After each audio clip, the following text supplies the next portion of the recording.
दोस्तों जय भीम नमो बुद्धाय। मैं उपस्थित हुआ हूँ बुद्ध विहार में करोही में। हम बात करते हैं पीपी अशोक जो समता सैनिक दल के जो राष्ट्रीय अध्यक्ष हैं उनसे हम रूबरू कराते हैं। सत्य शोधक नेशनल न्यूज में सर स्वागत है आपका। सर्वप्रथम आपको साधुवाद नमन आभार अभिनंदन करते हैं। बाबा साहब डॉक्टर भीमराव अंबेडकर जी के जन्म उत्सव की हार्दिक बधाई शुभकामनाएं मंगल कामनाएं देते हैं संपूर्ण भारतवासियों को। जगह जगह पर कार्यक्रम चल रहे हैं तो उन पर क्या कहना चाहेंगे? जगह जगह कार्यक्रम चल रहे हैं। ये कार्यक्रम जो यहाँ आयोजित किया गया है बाबा साहब द्वारा स्थापित भारतीय बौद्ध महासभा, भारतीय बौद्ध महासभा के माध्यम से बुद्ध धर्म को स्थापित करना, देश के कोने कोने में जाकर के घर घर जाके गांव गांव जाकर बाबा साहब डॉक्टर भीमराव अंबेडकर जी के सपने को साकार करना और हर घर में बुद्ध को स्थापित करने का उद्देश्य है। आज यहाँ पर कार्यक्रम आयोजित किया गया है। भारतीय बौद्ध महासभा उत्तर प्रदेश देश का सबसे बड़ा राज्य है। इसमें 75 जिले हैं। 75 जिलों को किस प्रकार से 75 जिलों में घर घर किस प्रकार से तथागत गौतम बुद्ध के धर्म को स्थापित किया जाए, पहुँचाया जाए, कैसे बौद्ध उपासक बनाए जाए, तो इसकी कड़ी में पूरे उत्तर प्रदेश को 4 भागों में विभाजित किया गया है। अर्थात उसमें 4 अध्यक्षों को जिम्मेदारी दी जाएगी और 4 अध्यक्षों की टीम पूरे उत्तर प्रदेश में घर घर बुद्ध को स्थापित करेगी। भारतीय बौद्ध महासभा का उद्देश्य पूर्ण होगा।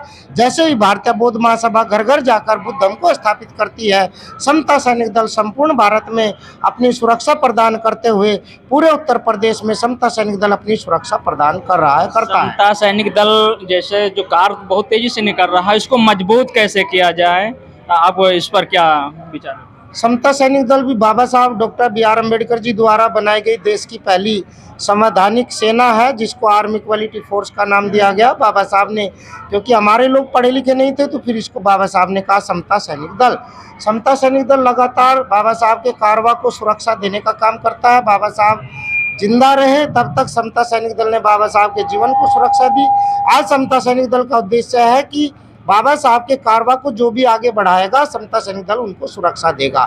आज बाबा साहब के विचारों को जिंदा रखने की आवश्यकता है, इसलिए समता सैनिक दल बाबा साहब के जीवन को, बाबा साहब के विचार को ही बाबा साहब का जीवन मानता है। और बाबा साहब के विचार को समता सैनिक दल जाकर के हर जगह जहाँ भी बुद्ध के कार्यक्रम होते हैं, जहाँ भारतीय बौद्ध महासभा के कार्यक्रम होते हैं, जहाँ हमारे भारतीय बौद्ध महासभा के कार्याध्यक्ष माननीय आदरणीय भीमराव यशवंतराव अंबेडकर जी आते हैं, जो समता सैनिक दल के सुप्रीम कमांडर है, बाबा साहब के पोते हैं, जहाँ भी वो जाते हैं समता सैनिक दल उनकी सुरक्षा में, उनकी सेवा में और कार्यक्रम को सफलतापूर्वक व्यवस्थित करने में लगता है। बुद्ध महासम्मेलन सुमित रतन जी भी चलाते हैं, यशवंत राव जी, उनसे भी वो भी चला रहे हैं। इसमें डिफरेंस क्या है, क्या बताएं? इसका डिफरेंस तो हमारे साथ में उत्तर प्रदेश के अध्यक्ष हैं भारतीय बौद्ध महासभा के, वे बिल्कुल बहुत अच्छे से बताएंगे। लेकिन मैं थोड़ा सा बता देना चाहता हूं कि बाबा साहब डॉक्टर भीमराव अंबेडकर जी द्वारा बनाई गई भारतीय बौद्ध महासभा केवल और केवल बाबा साहब के पोते आदरणीय भीमराव यशवंतराव अंबेडकर जी, दी बौद्धिस्ट सोसाइटी भी उसी को कहते हैं अंग्रेजी में, और हिंदी में भारतीय बौद्ध महासभा। ये जो भारतीय बौद्ध महासभा है, इसका नेतृत्व मीराताई अंबेडकर, जो बाबा साहब की पुत्र वधू है, आदरणीय यशवंतराव अंबेडकर जी की वो जीवन संगनी है, और उनके बेटे हैं आदरणीय भीमराव यशवंतराव अंबेडकर। इनकी कार्याध्यक्षता में पूरे भारत में भारतीय बौद्ध महासभा का नेतृत्व चल रहा है, और असलियत में यही भारतीय बौद्ध महासभा। वे लोग जो हमारे ही समाज के हैं लेकिन वो मनुवादी व्यवस्था में है, जो हमारे ही समाज के हैं, बाबा साहब के मिशन को आगे लेके जाना चाह रहे हैं लेकिन समाज को गुमराह कर रहे हैं। तो गुमराह ना हो कोई भी, और अपनी आंखें खोले, अपनी बुद्धि की चेतना को जगाए। भारतीय बौद्ध महासभा का नेतृत्व आदरणीय भीमराव यशवंतराव अंबेडकर जी कार्याध्यक्ष के रूप में, मीराताई अंबेडकर भारतीय बौद्ध महासभा की सर्व उपासिका, उनके नेतृत्व में कार्यक्रम चलता है। और यही केवल एक भारतीय बौद्ध महासभा। वैसे तो नकली लोग हैं, नकली लोग अपना कार्यक्रम कर रहे हैं, और नकली को हम तो रोक नहीं पाएंगे, समाज को रोकना पड़ेगा। ये समाज की जिम्मेदारी है कि वो असली और नकली की पहचान करे। और बाबा साहब के पोते कौन है, वही मैं कहना नहीं चाहता हूँ। हमारे आदरणीय भिक्खु संघ है, तो भिक्खु संघ का भी ये कर्तव्य बनता है कि यदि वे बाबा साहब को मानते हैं तो बाबा साहब की संस्था भारतीय बौद्ध महासभा को लेके आगे जाए। और पूरे देश में भिक्खुओं का ये फर्ज बनता है कि असली भारतीय बौद्ध महासभा वो है जिसको आदरणीय बाबा साहब का वंशज चला रहा है, और बाबा साहब के वंशज है आदरणीय भीमराव यशवंतराव अंबेडकर, बाबा साहब की वंशज है मीराताई अंबेडकर। तो उनके द्वारा जो कार्यक्रम चल रहा है, उनके द्वारा जो भारतीय बौद्ध महासभा चल रही है, उसमें आप जुड़े और पूरे भारत में उसका प्रचार करें। आदरणीय सुमित रतन भंते जी भी इस बात का विशेष ध्यान दे कि हम इधर भी जाए, हम उधर भी जाए, ऐसे काम नहीं चलेगा। आपको चलना है तो एक ही राह पर चले और भारतीय बौद्ध महासभा आदरणीय भीमराव अम्बेडकर जी को आगे बढ़ाने का काम करे। रतन भंते जी तो भी सामाजिक कार्य कर रहे हैं, बहुत भिक्षु भी हैं, और उन पर क्या? मैं उन पर तो यही कहना चाहूंगा, वे भिक्षु है, मैं उनका सम्मान करता हूं, पूज्य भिक्षु संघ का सम्मान करता हूं, लेकिन हमारे समाज को भटकाने में यदि कोई बात आती है, कहीं कोई ऐसी बात आड़े आती है तो उसको दुरुस्त करे।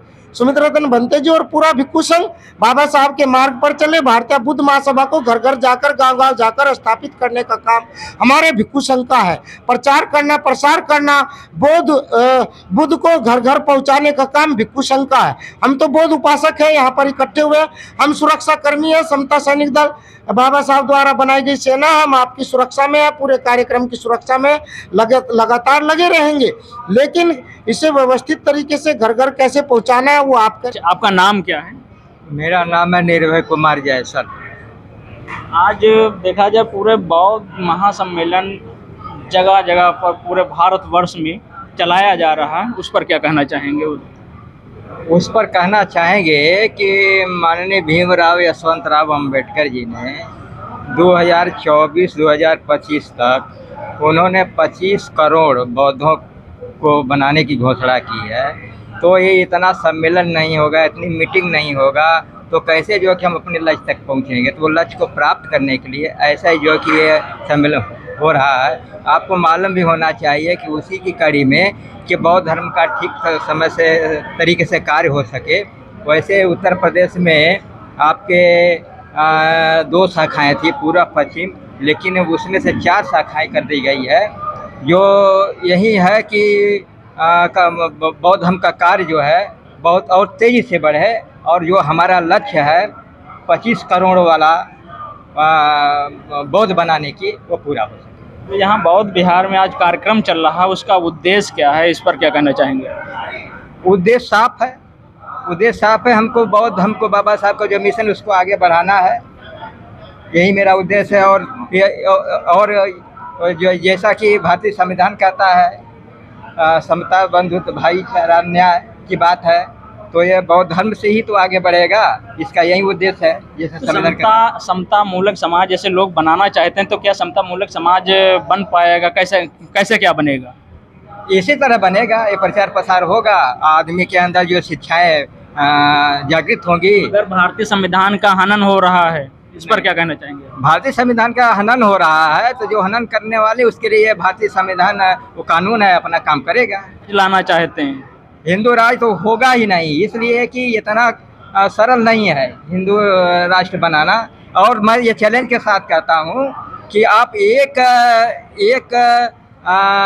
गांव दिखा दीजिए, हिंदू गांव, एक गांव देखिए हिंदू राष्ट्र बनाने के लिए, एक गांव दिखा दीजिए हिंदू। आपको मालूम होना चाहिए कि एक गांव में क्या केवल हिंदू ही रहते हैं, तो ये तो एक गांव नहीं बना सकते आप। तो आप जो है कि हिंदू राष्ट्र बहुत दूर की कौड़ी है, वो होने नहीं देंगे। सत्य शोधक न्यूज चैनल के माध्यम से हम इस सवाल का जवाब स्पष्ट ये करते हैं। हमारे आदरणीय प्रदेश के अध्यक्ष BSI के उन्होंने स्पष्ट जवाब दिया है। यदि भारतीय बौद्ध महासभा का उद्देश्य है, आपने अभी बताया 25 करोड़ लोगों को बौद्ध उपासक बनाना, उनको बौद्ध में बनाना, जब 25 करोड़ देश के 125 करोड़ में से 25 करोड़ लोग भारतीय बौद्ध महासभा के उपासक होंगे, वो बुद्ध में होंगे, तो ये देश बुद्ध का देश है, बुद्ध का देश बनेगा और कोने कोने में हम इसको बुद्ध स्थापित करेंगे। तो हिंदू का तो कोई सवाल ही पैदा नहीं। पहली बात तो हिंदू कुछ है नहीं, दूसरी बात ये है हिंदू जबरदस्ती यदि थोप रहे हैं तो उसको मिटाने का काम भी हम करेंगे। समता सैनिक दल करेगा, भारतीय बौद्ध महासभा करेगी। हम घर घर जाएंगे, गाँव गाँव जाएंगे और लोगों को जगाएंगे। जो लोग भटके हैं उनकी आंखें खोलने का काम, उनको जगाने का काम, उनमें चेतना भरने का काम भारतीय बौद्ध महासभा और समता सैनिक दल करेगा। और इस उद्देश्य से ये दोनों संस्थाएं बाबा साहब की है, हम बाबा साहब की औलाद है, बाबा साहब की संतानें हैं। इस प्रकार से पूरे देश को बुद्ध में बनाने का काम करेंगे। सर, आपका नाम क्या है? मैं डॉक्टर रामनाथ भारती, प्रदेश महासचिव उत्तर प्रदेश पूर्वांचल का पदाधिकारी की। आज जो हमारा संविधान खतरे में है उस पर सर क्या कहना चाहेंगे? संविधान को बचाने के लिए अनुसूचित जाति, जनजाति, पिछड़ी जाति सभी लोग जो है वो सब लोग चिंतित है और सभी लोग जो है इस देश को बौद्धमय बनाने के लिए जो है प्रयासरत है, ताकि जो है उनका जो मंसूबा है वो उनको पूरा ना हो सके। इसीलिए जो है हम लोग जो है नैतिकता के आधार पर जो भारत की संरचना है, जो बाबा साहब ने इंडिया को भारत कहा, भारत को इंडिया कहा, वो लोग जो है आज हिंदुस्तान हिंदुस्तान कह रहे हैं, तो वो उनका मंसूबा पूरा नहीं होने पाएगा। आपका नाम क्या है? मैं राम कुमार व्यास, LIC में एडमिनिस्ट्रेटिव ऑफिसर पद से मैं रिटायर्ड हो चुका हूँ। अभी मैं BSI में काम कर चुका हूँ। कहाँ से हैं सर? मैं बनारस से हूँ। इसके पहले मैं अपने LIC में भी SC/ST एसोसिएशन का पदाधिकारी रहा, वहाँ पर और भी समाज की संस्थाएं उसमें काम किया, और इधर अभी निर्भय जयसल जी के साथ में BSI में काम करने का मिला। ये हमारा वो फार्म है, ये हमारा वो स्टेज है जहाँ से हम पूरे देश को ही नहीं पूरे विश्व को बौद्धमय कर सकते हैं। बाबा साहब का सपना था, जब वहाँ से विदेश से पढ़ के आए थे तो उनका मेन मकसद था कि हम सबको बौद्धमय बनाए, लेकिन हिंदू कोड बिल फेल होने के बाद उन्होंने क्या किया कि अपने देश को ही बौद्धमय बनाने के लिए पैदल निकल पड़े। आज इस स्थिति में मेरा पहुंच गया कि बाबा साहब को संविधान लिखने का जब अवसर मिला तो बाबा साहब ने संविधान वो बौद्ध धर्म का त्रिपिटक लिख दिया। आज किसी को नहीं मालूम है बौद्ध धर्म में जो भी चीज़ें हैं उन्होंने ला करके संविधान में पिरो दिया, जिससे उस समय के किसी भी विद्वान को ये पता ही नहीं था कि बौद्ध धर्म का ग्रंथ है अथवा भारत का संविधान है। तो भारत का संविधान हमारा बौद्ध धर्म का त्रिपिटक है, जिसमें सारी चीज़ें हमारे बौद्ध धर्म से ली गई हैं। निशान, अशोक चक्र, धाराएं और उसके लाश, भगवान बुद्ध की जितनी भी धम्मपद को एक एक धम्मपद जो 423 सबको माले की तरह प्रयोग करके भारत के संविधान में डाल दिया गया है। और भारत के संविधान को जैसा कि लोग कहते हैं इसको बदलना चाहते हैं, अरे आज 9 साल हो गया उस ताकत को आए हुए कि जो बदलना चाहती है, लेकिन कि वो कहीं की नहीं रही, आज वो खुद डगमगा रही है। बौद्ध धर्म की नींव इतनी गहरी है कि वो उसको खोद पाना, क्योंकि आज भी उसके खंडहर, उसके स्तूप जो मिल रहे हैं वो उसकी कहानी, उसका इतिहास बता रहे हैं। ऐसे में बौद्ध धर्म पूरे देश नहीं विश्व में हर कंट्री ये चाह रही है कि हमारा देश बौद्धमय हो, और बौद्धमय की तरफ चारों तरफ सब लोग जा रहे हैं। तो बौद्ध में हमारा बढ़ रहा है, भगवान बुद्ध का धर्म बढ़ रहा है, इसको कोई नहीं रोक सकता।